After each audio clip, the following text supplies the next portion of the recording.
राजन, महाभारत काल में सभी शास्त्रों के ज्ञाता, व्यूहों और शास्त्र नीति के जानकार, युद्ध नीति और शस्त्र विद्या के गुरु, पांडवों और कौरवों के गुरु द्रोणाचार्य। राजन, वही गुरु द्रोणाचार्य जो मेरे प्रश्न के केंद्र में है। और मेरा प्रश्न तो तुम्हें स्मरण ही होगा। और मेरा प्रश्न ये है कि एकलव्य ने ये जानते हुए भी कि गुरु द्रोणाचार्य उसके साथ अधर्म कर रहे हैं, फिर भी एकलव्य ने गुरु द्रोणाचार्य को अपना अंगूठा गुरु दक्षिणा में क्यों दिया?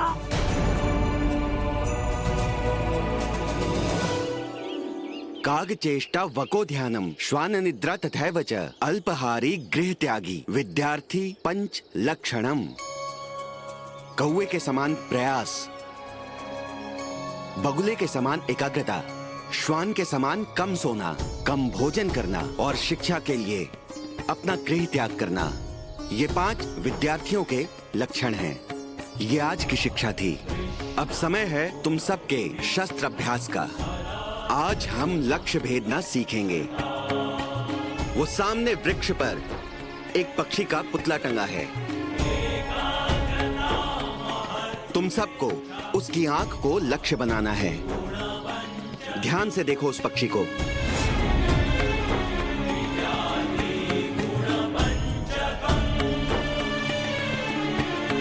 भीम, तुम्हें क्या दिखाई दे रहा है? गुरुदेव, मुझे वृक्ष दिख रहा है, आप दिख रहे हो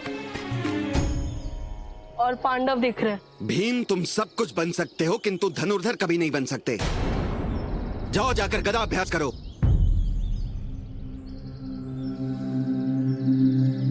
दुर्योधन, तुम बड़े प्रसन्न दिख रहे हो। लगता है तुमने वो देख लिया जो तुम्हें देखना चाहिए। तो बताओ, क्या दिख रहा है तुम्हें? मुझे धनुष दिख रहा है, उस पर चढ़ा तीर दिख रहा है। बस बस बस, और कुछ देखने की आवश्यकता नहीं है। तुम भी भीम से भिन्न नहीं हो। जाओ और जाकर गदा अभ्यास करो। पुत्र अर्जुन, तुम्हें क्या दिखाई दे रहा है? गुरुदेव, मुझे केवल पक्षी की आंखें दिखाई दे रही है। इसे कहते हैं दृष्टि लक्ष्य पर रखना। चलाओ तीर।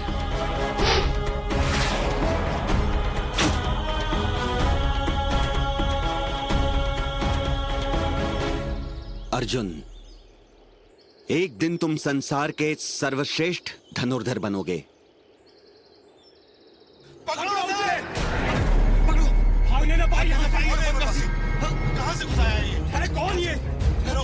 पकड़ो! कहते हैं इस तरफ से! हाँ, जल्दी से यहाँ से! रुक जाओ वनवासी! जल्दी जाओ! शीघ्र करो! वनवासी रुको! भागने ना पाए यहाँ से! पकड़ो उसे! तुम भी जाओ यहाँ से! ठहरो।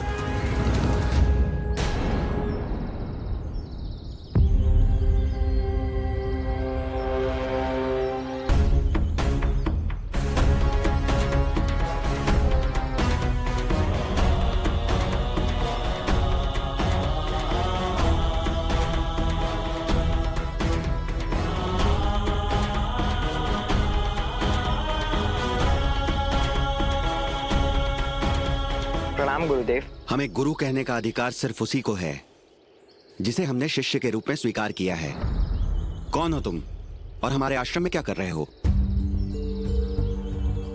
ऋषिवर, मैं वनवासी एकलव्य हूँ और यहाँ आपसे धनुर्विद्या सीखने आया हूँ। वनवासी पुत्र और धनुर्विद्या?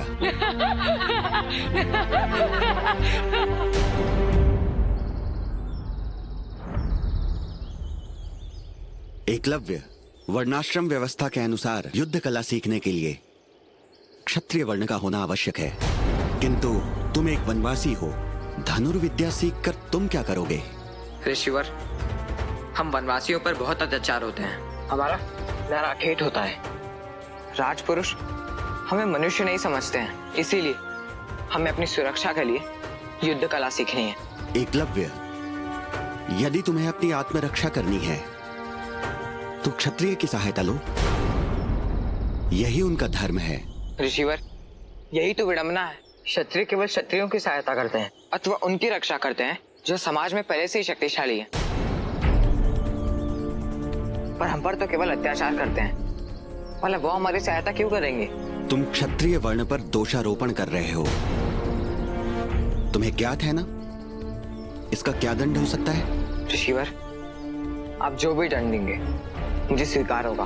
आप जो भी कहेंगे मैं करूंगा। बस आप मुझे अपना शिष्य स्वीकार कर लीजिए। हम केवल क्षत्रिय वर्ण के लोगों को ही शिक्षा देते हैं। एक वनवासी को शिक्षा देकर हम समाज के नियम नहीं तोड़ सकते।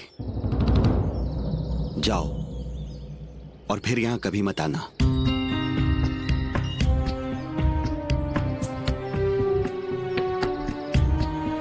ठहरो।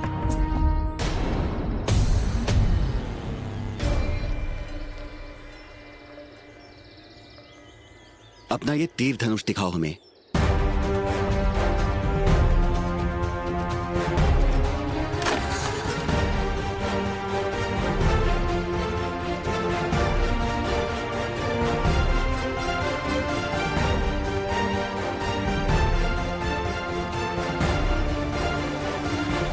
ये तीर धनुष किसने दिया तुम्हें?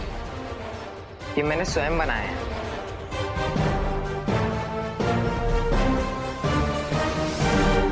वनवासी का धर्म है सेवा करना। मैं तुम्हें अपना शिष्य तो नहीं बना सकता हूं, किंतु यदि तुम हमारे शिष्यों के लिए ऐसा धनुष और बाण, ये तीर बना सको तो तुम हमारे आश्रम में रह सकते हो।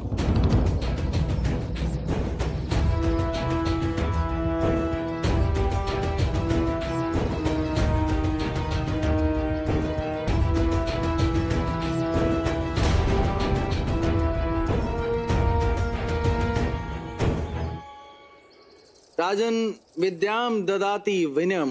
विद्या विनय देती है। विनय से पात्रता, धर्म, धन, सुख और संतोष प्राप्त होता है। किंतु एकलव्य, वो तो केवल विद्या चाहता था। परंतु राजन, उस समय विद्या वर्ण और जाति की दासी थी। सारा समाज वर्णाश्रम व्यवस्था में बटा हुआ था और गुरु द्रोण भी इस व्यवस्था से अलग नहीं थे। वे भी केवल उच्च वर्ण के छात्रों को ही शिक्षा देते थे। सोचो राजन, गुरु द्रोणाचार्य ने ऐसे विद्यार्थी को शिक्षा देने से मना कर दिया जिसमें शिक्षा के लिए सबसे अधिक पात्रता थी। क्या दोष था एकलव्य का? केवल इतना ही ना कि वह उच्च कुल में नहीं जन्मा। इस विशेष कुल गोत्र में जन्म लेना क्या मनुष्य के बस की बात है? फिर उसका दंड एकलव्य जैसे प्रतिभाशाली छात्रों को ही क्यों मिलता है? और ऐसे में एकलव्य के मन पर क्या बीत रही होगी ये तो स्वयं वही जानता होगा। किंतु उसके दुख में मेरा प्रश्न मत भूल जाना राजन। और मेरा प्रश्न ये है कि एकलव्य ने जानते हुए भी कि द्रोणाचार्य उसके साथ अधर्म कर रहे हैं, फिर भी गुरु दक्षिणा में अपना अंगूठा दान क्यों दिया?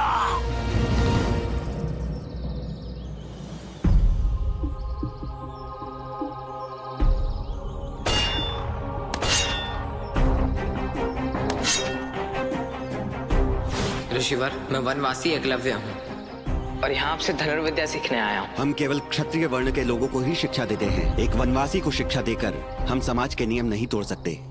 जाओ और फिर यहाँ कभी मत आना। ये भेदभाव क्यों? इसीलिए क्योंकि मैं वनवासी हूँ और मैं इनका शिष्य नहीं बन सकता।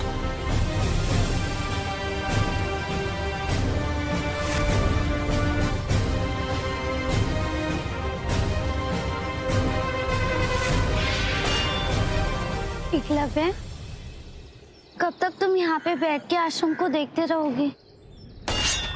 मोहना, मैं तो ये सोच रहा हूँ कि किसने बनाया होगा एक क्रूर विधान, किसने बांटा होगा इस संसार को ऐसी छलपूर्ण व्यवस्था में। वहाँ ज्ञान, संपदा, शिक्षा, रक्षा सब कुछ केवल उचित जाति के लोगों के लिए सुरक्षित है और हम या तो सेवा करें या मरे। किंतु एकलव्य, तुम कर भी क्या सकते हो? तुमने तो प्रयास करके देख लिया ना। अब बिना युद्ध शिक्षा के तुम सबकी रक्षा कैसे कर सकते हो? मोहना, मैंने प्रण लिया, मुझे अपने लोगों की रक्षा करनी ही होगी। मुझे युद्ध कला सीखनी ही होगी। किंतु कैसे एकलव्य? गुरु द्रोणाचार्य ने तो तुम्हें मना कर दिया। मोना, युद्ध शिक्षा तो मैं प्राप्त करूंगा, और वो भी गुरु द्रोणाचार्य से ही प्राप्त करूंगा। और अब केवल उसके लिए एक ही मार्ग है। ओम सूर्याय नमः।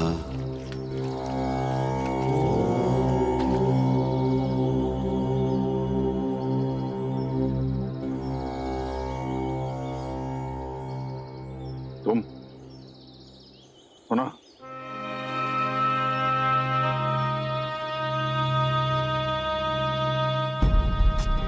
ऋषिवर, मुझे आपकी शर्त स्वीकार है। आश्रम के शिष्यों के लिए तीर धनुष बनाने को तैयार हूं मैं। जिस प्रकार तुम गए थे, हमें नहीं लगा था कि तुम लौटोगे, वो भी इतनी शीघ्र। और मार्ग क्या है ऋषिवर? हमें आपकी शिक्षा ना सही कि कृपा तो मिल ही सकती है। अवश्य, किंतु ये मत भूलना कि तुम इस आश्रम में सेवा करने के लिए आए हो। इस आश्रम के सारे कार्य तुम्हें करने होंगे। जल लाना, आश्रम को स्वच्छ रखना, राजकुमारों की आज्ञा का पालन करना, सब कुछ। यह आपके लिए सेवा होगी, मेरे लिए अवसर है। चुपचाप देखते हुए सीखने का अवसर, गुरुकुल में प्रवेश पाने का अवसर। क्या हुआ एकलव्य?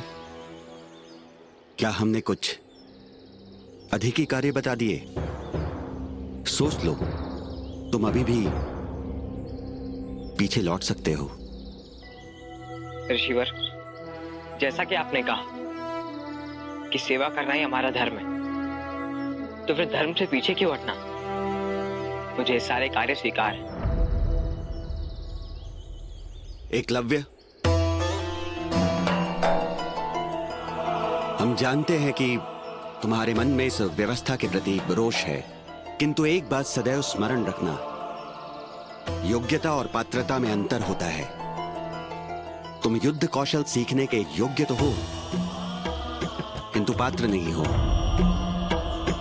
तुम्हारी जाति तुम्हें इसकी पात्रता प्रदान नहीं करती है।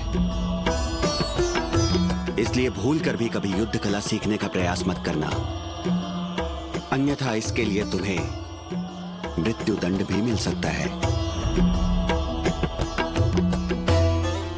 मुझे स्मरण रहेगा ऋषिवर।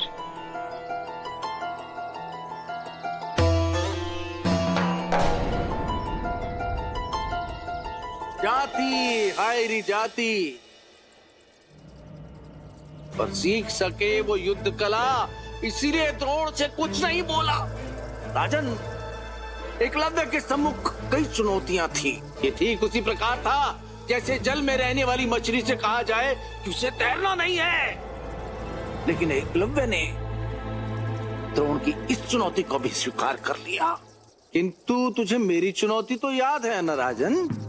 मेरा वो प्रश्न, और मेरा प्रश्न तो ये है कि जानते हुए भी गुरु द्रोण उसके साथ अधर्म कर रहे हैं, एकलव्य ने गुरु दक्षिणा में अपना अंगूठा दान क्यों दिया? राजन, मेरी कथा सुनो। एकलव्य ने गुरु द्रोण के आश्रम में प्रवेश तो पा लिया, परंतु उसके सम्मुख अभी बहुत सारी चुनौतियां थी। उसकी चुनौतियां समाप्त नहीं हुई थी।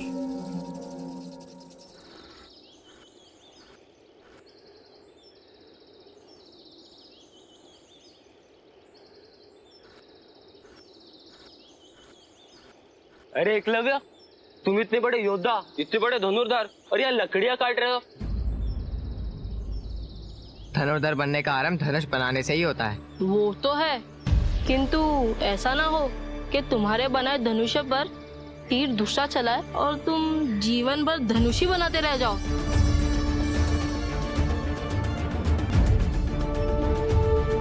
मैं तो केवल गुरुदेव की आज्ञा का पालन कर रहा हूँ। इसलिए तो तुम पर प्रसन्न होकर गुरुदेव ने हमें यहाँ भेजा है। क्या? गुरुदेव ने? किंतु क्यों? गुरुदेव दुखी होकर कह रहे थे कि मैं तो गुरु होने के कारण वर्णाश्रम व्यवस्था से बंधा हुआ हूँ, इसलिए एकलव्य को शिक्षा नहीं दे सकता, किंतु उसकी प्रतिभा नष्ट नहीं होनी चाहिए। हाँ, इसलिए तो गुरुदेव ने कहा कि जो शिक्षा मैं तुम्हें देता हूँ वो तुम एकलव्य को दो। पात्रता नहीं हो तो क्या हुआ, एक योग्य पुरुष को शिक्षा तो मिलेगी। क्या सचमुच गुरुदेव ने ऐसा कहा? यदि तुम्हें हम पे विश्वास नहीं तो हम जाते हैं। अब नहीं, दुर्योधन, भीम,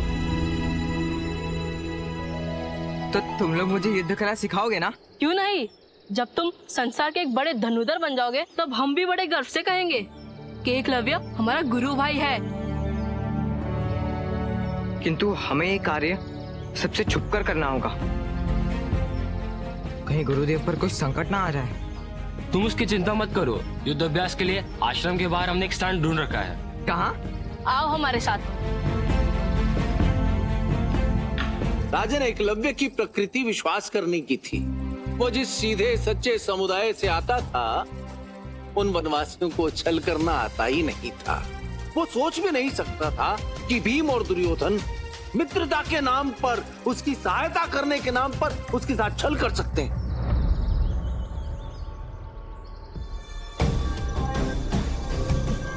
एकलव्य, कल गुरुदेव ने हमें एक अद्भुत शिक्षा दी और उस शिक्षा का आरंभ ऐसे एक तीर को निकालने से किया। सोच क्या रहे हो एकलव्य? यदि तुम्हें भी इस शिक्षा को प्राप्त करना है तो आगे बढ़ो और निकालो उस तीर को।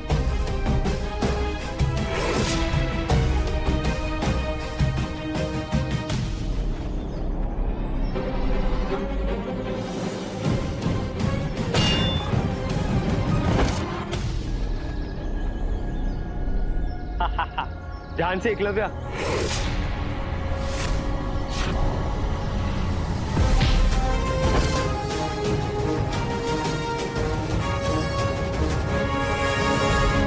एकलव्य, गुरुदेव की पहली शिक्षा यही है कि लक्ष्य जितना सरल दिखता है उतना होता नहीं। लक्ष्य चाहे कितना भी कठिन हो, किंतु मैं हार नहीं मान सकता। हमें तुमसे यही आशा थी एकलव्य।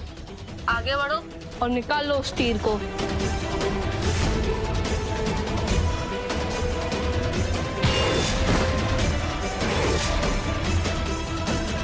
एकलव्य, अपनी हार स्वीकार कर लो। लगता है तुम्हारे नियति में ही नहीं है युद्ध शिक्षा पाना। ये मेरी नियत ही नहीं, आप लोगों का षड्यंत्र जो मुझे रोक रहा है। किंतु चाहे कुछ भी हो जाए, मैं रुकूंगा नहीं। जब तक तुम नहीं रुकोगे तब तक हम भी नहीं रुकेंगे एकलव्य।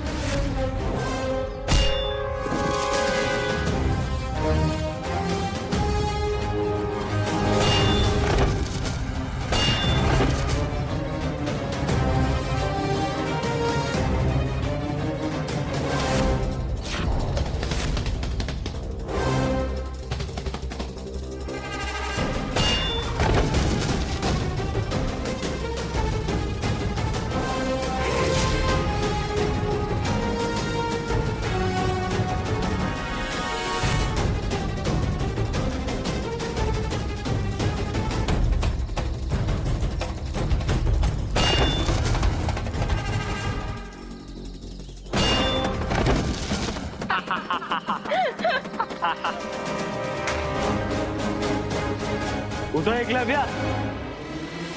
ठहरो।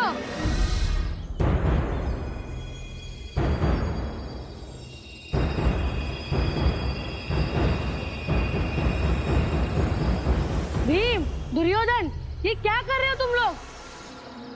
कुछ नहीं भ्राता, हम तो बस देख रहे थे कि इस एकलव्य को युद्ध शिक्षा प्राप्त करने योग्य है अथवा नहीं। योग्यता की परीक्षा लेने का अधिकार केवल गुरुदेव को है, ना ही तुम दोनों को। चलो जाओ यहाँ से।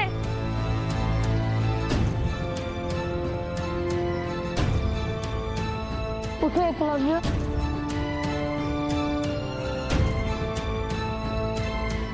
मेरे भाइयों को क्षमा कर देना एकलव्य।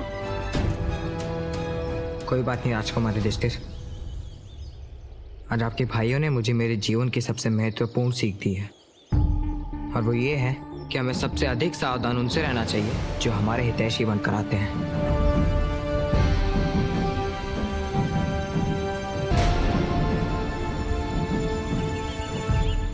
तुम्हारी इस स्थिति के लिए तुम स्वयं दोषी हो एकलव्य, क्योंकि जब भी कोई अपात्र योग्य बनने का प्रयास करेगा उसे इसी प्रकार दंडित किया जाएगा। किंतु ऋषिवर, भीम और दुर्योधन। राजकुमार भीम और राजकुमार दुर्योधन कहो एकलव्य। राजकुमार भीम ने कहा था ये स्वयं आपकी इच्छा है। इच्छा नहीं, ये परीक्षा थी हमारी। हमने तुमसे प्रथम दिन ही कह दिया था कि तुम इस आश्रम में केवल धनुष बनाने के लिए हो, धनुष जलाने के लिए नहीं। किंतु हम ये भी देखना चाहते थे कि तुम्हारे मन में योद्धा बनने की इच्छा अभी भी है या नहीं। क्षमा ऋषिवर, किंतु वो मेरा नैसर्गिक गुण है, मेरी प्रतिभा है। और प्रतिभा उस बीज की तरह होती है जो गीली मिट्टी पाते ही अंकुरित होती है। हम चाहें तो तुम्हें अभी इसी पल इस आश्रम से बाहर निकाल सकते हैं, किंतु हमारा उद्देश्य तुम्हें आश्रम से निकालना नहीं, अपितु तुम्हारे भीतर योद्धा बनने की प्रतिभा को बाहर निकालना है। इसीलिए अपने मन से योद्धा बनने की इच्छा को त्याग दो, अन्यथा हम तुम्हें तुम्हारा जीवन त्यागने पर अब विवश कर देंगे।